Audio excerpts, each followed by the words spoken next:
लगा के पढ़ते हैं, जितना मन लगा के पढ़ेंगे, आराम से सोचेंगे, गारंटी मेरी है आपके समझ में आएगा, बशर्ते आपको बराबर मेरे साथ साथ में चीज़ों को समझने की आवश्यकता है। टीआई प्लाज्मिड नाम बता रहा है, टी का मतलब होता है ट्यूमर और यहाँ पे आई का मतलब होता है इंड्यूसिंग, ट्यूमर को पैदा करने वाला प्लाज्मिड है, इसीलिए इसका नाम क्या पड़ा है, टीआई प्लाज्मिड पड़ा हुआ है, ट्यूमर इंड्यूस। इस प्लाज्मिड को किससे हमने लिया था, पहले उसकी बात करते हैं।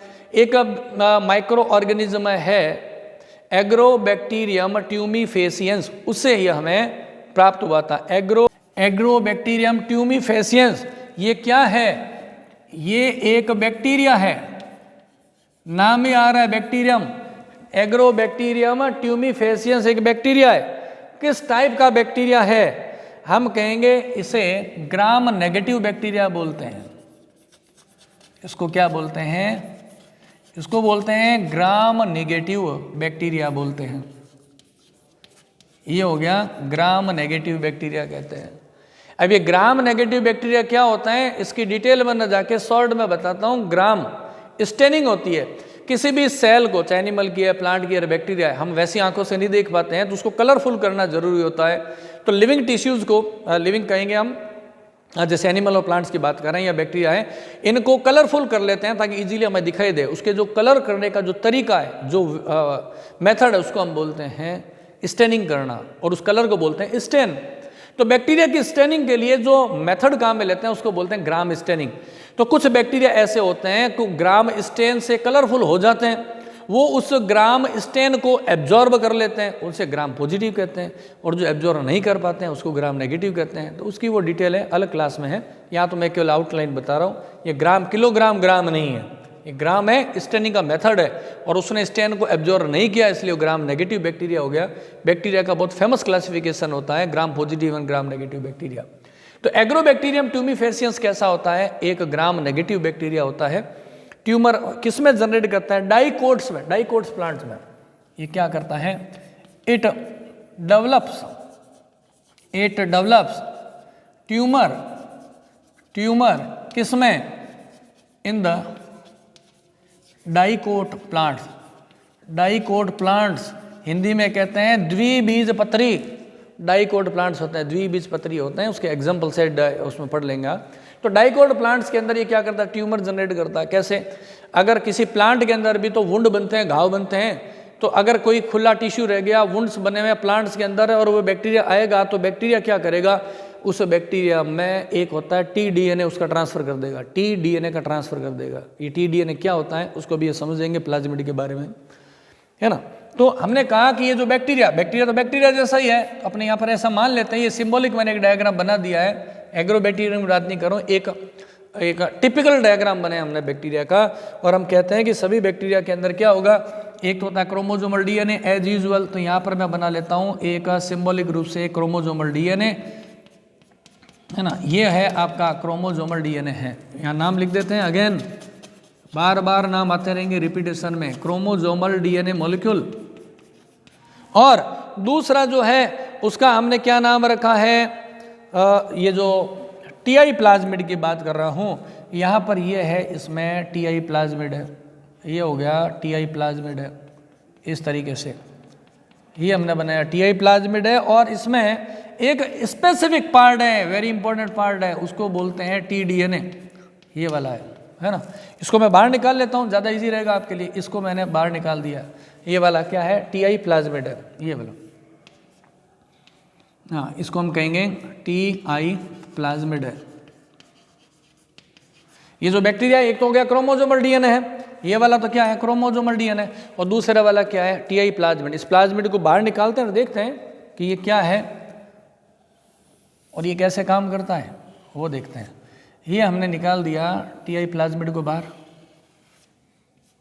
है ना। इस तरीके से डबल स्टैंडर्ड तो होगा ही होगा, प्लाज्मिड है, सर्कुलर है, डबल स्टैंडर्ड है। और इसमें मैंने कहा इंपॉर्टेंट पार्ट कौन सा है, ये वाला जो पार्ट है वो है इंपॉर्टेंट है। इसको मैं अलग कलर से कर देता हूँ यहाँ पे, आपके लिए आसान रहेगा समझना। इसको इस ये जो डीएनए का जो पार्ट है इसे बोलते हैं टीडीएनए बोलते हैं, इसको बोलते हैं टीडीएनए बोलते हैं, इसको बोलते हैं टीडीएनए। यहाँ से शुरू हो रहा है और कहाँ तक है, ये यहाँ तक का पार्ट है, इसको बोलते हैं हम टीडीएनए बोलते हैं। पूरा तो क्या है, टीआई प्लाज्मिड है, पूरा का पूरा तो क्या है, हम कहेंगे ये है टीआई प्लाज्मिड है, पूरा का पूरा तो हो गया TI plasmid, tumour inducing plasmid है। ट्यूमर कौन जनरेट कर रहा है, पूरा प्लाज्मिड नहीं करता, ये टीडीएनए है, वो रेस्पॉन्सिबल होता है फॉर ट्यूमर प्रोडक्शन के लिए। ये टीडीएनए है, ये उत्तरदायी है, किसके लिए है, रेस्पॉन्सिबल, किस काम के लिए है, responsible for tumour production development, tumour के डेवलपमेंट के लिए, ट्यूमर के डेवलपमेंट के लिए ये टीडीएनए है, वो रेस्पॉन्सिबल होता है। अब आ जाए, हमने कहा बैक्टीरिया है, उस बैक्टीरिया में क्रोमोसोमल डीएनए होगा, and this bacteria also contain the Ti plasmid that is called as a tumour inducing plasmid. When we isolate this Ti plasmid outside in the culture medium, तो यहाँ पर हमने कहा there are two kinds of nucleotides and important the specific part of the Ti plasmid is called as the T DNA and T DNA here T also T means tumour, this T DNA is the responsible for the tumour development. क्या करेगा ये bacteria, एक normal cell में हम मान लेते हैं ये कोई भी एक नॉर्मल सेल है, ये क्या है, एक है नॉर्मल सेल, सेल होगी, सेल में न्यूक्लियस होगा, डिटेल में हम अभी यहाँ नहीं जाना चाहते हैं। ये है एक नॉर्मल सेल है, और इस नॉर्मल सेल में भी क्या होगा, एक होता है डीएनए, होता ही है, हर एक सेल में होता है, each and every cell has DNA molecule.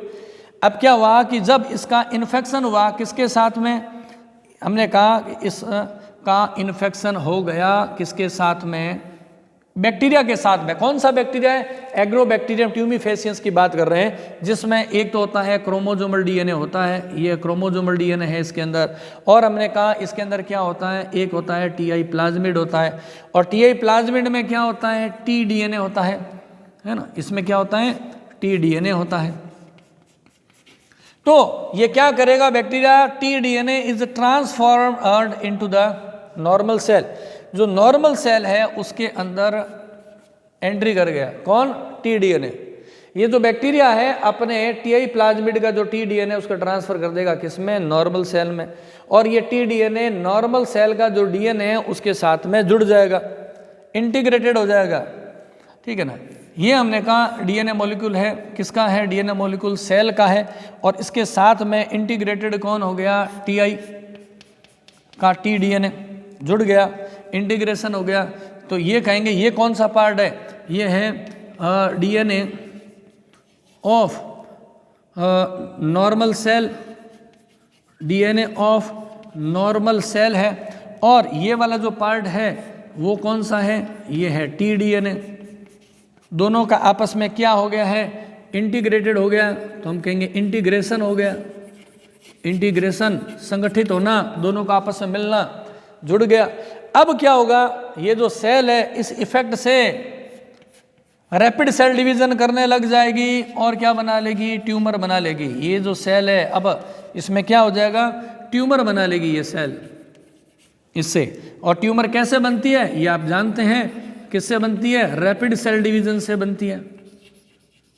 ये सेल क्या करती है, रैपिड सेल डिवीजन करती है। दोबारा देखिए आप कैसे हुआ, हमने कहा कि जब ये बैक्टीरिया है किसी नॉर्मल सेल को इन्फेक्ट करता है, इसी प्लांट की बात चल रही है, डाइकोट प्लांट के अंदर, जब ये बैक्टीरिया किसी डाइकोट प्लांट की कोशिका को संक्रमित करता है, इन्फेक्ट करता है, then it transfer its T DNA into the normal cell, and this T DNA is integrated with the DNA of normal cell. तो ये नॉर्मल कोशिका के डीएनए के साथ में ये टीडीएनए जुड़ जाएगा, टीडीएनए जो कि प्लाज्मिड से आया है। जुड़ने के बाद में उससे क्या होगा, इस सेल में रैपिड सेल डिवीजन, तीव्र गति से कोशिका विभाजन प्रारंभ हो जाएंगे, और उससे क्या बन जाएगी, एक गांठ बन जाएगी, ट्यूमर। और फिर ये ट्यूमर क्या करेगी, सीक्रेट एक केमिकल, एक रासायनिक पदार्थ का स्त्रवण करने लग जाएगी। ये क्या करेगी, दिस सीक्रेट, ये क्या करेगी, secret chemical necessary for bacteria. ये जो ट्यूमर क्या करेगी, एक स्पेसिफिक केमिकल को सीक्रेट करेगी, सिंथेसाइज करेगी, और वो जो केमिकल होगा वो किसके लिए काम का है, बैक्टीरिया के काम का है। तो इस तरीके से हमने कहा कि जो टीआई प्लाज्मिड होता है वो डिजीज जनरेट करता है। किसके अंदर? डाइकोट प्लांट के अंदर डिजीज जनरेट करने का काम करता है टीआई प्लाज्मिड। लेकिन ये प्लांट्स में बीमारी खड़ी कर रहा है। हमारे लिए तो इसको विकल के रूप में काम में लेना है इसको। ये वो प्लाज्मिड है, ये वाला वो प्लाज्मिड है जो हार्मफुल है, प्लांट्स के लिए हार्मफुल है, और हम इसी को काम में लेना चाहते हैं। किसमें? जेनेटिक इंजीनियरिंग में, रिकॉम्बिनेंट डीएनए टेक्नोलॉजी में वेक्टर के रूप में काम में लेंगे। अब ऐसे लेंगे तब तो ये गड़बड़ कर देगा ना, नुकसान कर देगा। ऐसे तो ये तो बीमारी जनरेट करता है। तो ये प्लांट्स के, ये जो टीआई प्लाज्मिड है किसी भी प्लांट की पर्टिकुलर जीन की, और मल्टीप्लाई कैसे कर लेगा? ये तो बीमारी खड़ी कर रहा है। इसको विकल बनाने के लिए इसके जो हार्मफुल कंटेंट है उसको खत्म कर दो, तो ये हमारे काम आ जाएगा। हमने कहा जैसे एग्जांपल के लिए एक सांप है, स्नेक है, उसमें हमें खतरा क्यों लगता है? क्योंकि उसके अंदर क्या होती है? वेनम ग्लैंड होती है। वेनम ग्लैंड को हटा दिया, अब तो क्या है? स्नेक ऐसे का वैसा पड़ा। तो हमने कहा ये जो टीआई प्लाज्मिड होता है ये खतरनाक है, डेंजरस है फॉर द डाइकोट प्लांट। क्यों है ये harmful? Due to the presence of T DNA. ये एक्टिवेटेड है टी डीएनए, हम इसको क्या करें? इनएक्टिवेटेड कर दें। जब टी डीएनए को इनएक्टिवेटेड कर देंगे अब तो ये हमारे नुकसान कर ही नहीं सकता, फिर ये हमारे काम आता रहेगा। अब इसको डीएक्टिवेटेड करने के लिए हम क्या करें? इसको डीएक्टिवेटेड करने के लिए इसके अंदर किसी फॉरेन डीएनए को डाल देंगे तो ये ऑटोमेटिकली डीएक्टिवेटेड हो जाएगा, इसलिए हमारे काम आ जाएगा, है ना। डिसआर्म कर सकते हैं हम टीआई प्लाज्मिड को। Ti plasmid can be used as vector after disarming, ठीक है ना। तो हमने कहा ये वेक्टर है ना। अब आप यहाँ करो डिसआर्म, आर्म को डिसआर्म करना। आर्म का मतलब बंदूक हो, हथियार हो गया, गन हो गया, स्वॉर्ड हो गई, ये आर्म है। इसका हथियार कौन सा है? इसका हथियार है टी डीएनए। इसको हटा दो और इसको हटा दो और फॉरेन डीएनए को इंसर्ट कर दो, प्रॉब्लम ही नहीं है।